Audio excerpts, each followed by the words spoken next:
Hello, I'm Dr. Manor Haas. I'm a certified endodontist from Toronto, Canada. In this segment, I would like to review the delivery of GuttaCore into the canals. This important step is easier than you might think, especially when the canals and pulp chamber are prepared, as discussed in my other segments. So by now, you've easily used your size verifier and lined the canal walls with a bit of sealer, which means you're ready to obturate.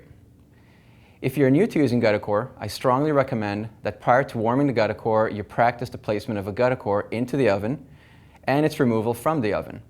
This video shows a trial run with the oven off. Please place the rubber stopper to your working length as per the markers on the GuttaCore. Place the GuttaCore into the oven's GuttaCore holder and press down. To remove the GuttaCore from the oven, press down on the holder and with one hand grab the GuttaCore handle, and with cotton pliers in the other hand, grab the GuttaCore just above the rubber stopper, break off the handle, and now you're ready to carry this GuttaCore obturator into the canal. The ability to break off the GuttaCore handle and turn the obturator into a shorter and easily maneuverable gutta-percha separates this from other warm obturation systems on the market. Just don't take too long to carry the warmed obturator into the canal. Doing so will cool the gutta-percha and alter its characteristics and affect the obturation. As per setting the GuttaCore obturation length, please do not do so with a ruler. Only use the markers on the obturator. These markers coincide with the markers on the files. They're 18 millimeters, 19 millimeters, 20, 22, 24, and on the handle it's 27 and 29 millimeters. Do not use a ruler to measure the working length for the obturator. Use only the GuttaCore markers. Once ready to obturate, ensure the oven is set properly. Place the cold GuttaCore in the oven and wait until it blinks. This signals the GuttaCore is sufficiently warmed and ready for insertion into the canal. Remove the GuttaCore from the oven and grab it with a cotton plier at the working length as indicated by the markers on the GuttaCore. Break the GuttaCore handle above the length of the marker and place into the canal. As I recently mentioned, the delivery of the warm GuttaCore from the oven to the tooth should not take too long. To maintain the intended gutta-percha characteristics, this should be done in less than about 10 seconds or so. It may sound like very little time, but it's actually more than enough. If you spend any longer, the GuttaCore will cool down too much, and this will affect the insertion flow of the GuttaCore into the canal and the final obturation. The ability to break off the handle of the GuttaCore is one of the beauties of this system. Doing so turns the obturator into a short gutta-percha. This is a huge advantage, especially in teeth that are difficult to access, such as posteriors. Having said that, if you wish to keep the handle in place, then you may do so, but I don't see the benefit of doing so. You'll have much more control using cotton pliers than your fingers.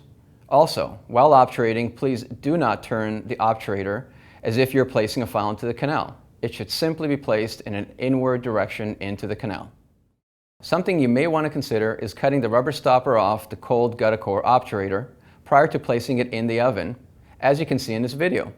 It's nice to have the rubber stopper as a marker, but I personally find that removing it makes the visibility even easier. The placement of the warm GuttaCore from orifice to apex should be done in about 7 seconds.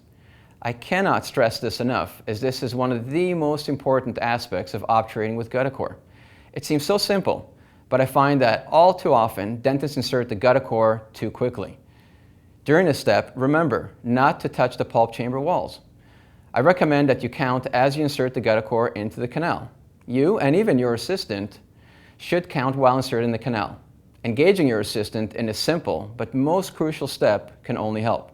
As Dr. Sergio Cutler recommends, count during insertion as follows: 1 elephant, 2 elephants, 3 elephants, 4 elephants, 5 elephants, 6 elephants, 7 elephants. And now you're done. The canal is obturated. That's it. Remember that this step is similar to what we do when drying canals with paper points, except here it should be done in about 7 seconds. In fact, while drying the canals prior to obturation, practice doing so in 7 seconds. If you insert the GuttaCore too slowly or too quickly, you will not obtain a good obturation.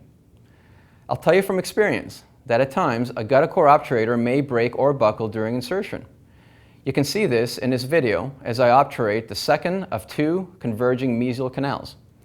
This may occur due to the following main reasons. First, the GuttaCore was not sufficiently warmed or it cooled off too much prior to insertion into the canal. In turn, trying to insert a GuttaCore that is not soft enough will likely lead to breakage or buckling of the carrier. Second, inserting the GuttaCore too quickly or with too much pressure. And thirdly, this might happen when the GuttaCore reaches an apical obstruction, yet you keep pressing it into the canal. This often happens in cases with apically converging canals as seen in this radiograph. Once one mesial canal is obturated, the apical third of the second mesial canal is also obturated.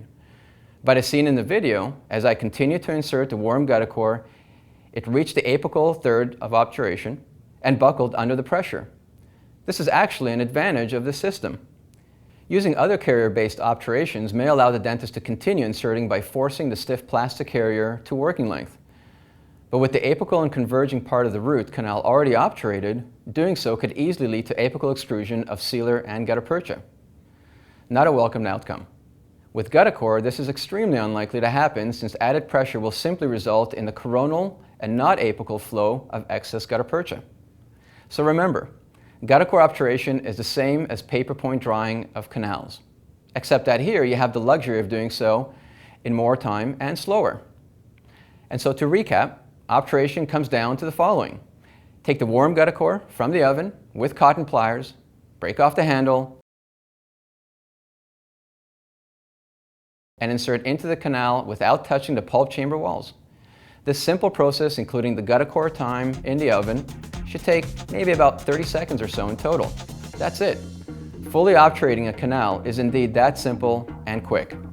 Finally, I should add that the use of enhanced magnification and illumination will only make the obturation easier, and I strongly encourage it. I hope you found this useful. Good luck, and thank you for your time.